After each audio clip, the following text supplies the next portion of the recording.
মা, তুমি এই ঝুড়িটা সেই কৃষি মেলা থেকে কিনেছিলে না? হ্যাঁ, তোর মনে আছে? এই ঝুড়িটা আমার এত ভালো লাগে না, মনে হয় যেন এর মধ্যেই খেলনাবাটি নিয়ে খেলা করি। না না, এটা নষ্ট করা যাবে না। তো এটা দিয়ে তুমি আজকে কি করবে? এটা দিয়ে ভাবছি তালের বড়াগুলো রাখবো এখানে। ওয়াও, কি সুন্দর লাগবে দেখতে।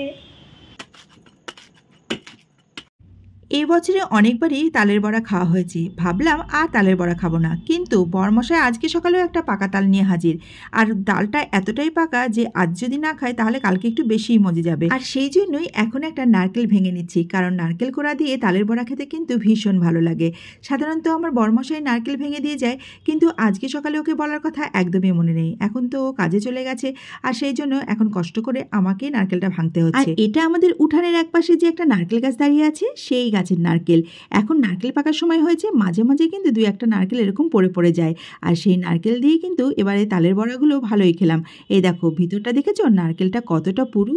এবারে যেন নারকেল কোড়ানো যাক। আর নারকেল কোড়ানোর জন্য আমি একটা হাত কোড়ানি কিনে এনেছি। আমি বটি দিয়ে নারকেল কোড়াতে একদমই পছন্দ করি না, ভীষণ বিরক্ত লাগে আমার। আর সেই জন্য মেলা থেকে এই হাত কোড়ানিটা একবার কিনে এনেছিলাম, আর সেটাই কিন্তু প্রত্যেক বছর আমার নারকেল কোড়াতে ভীষণ কাজে লাগে। এই দেখো কত সুন্দরভাবে কোড়ানো হয়ে যাচ্ছে।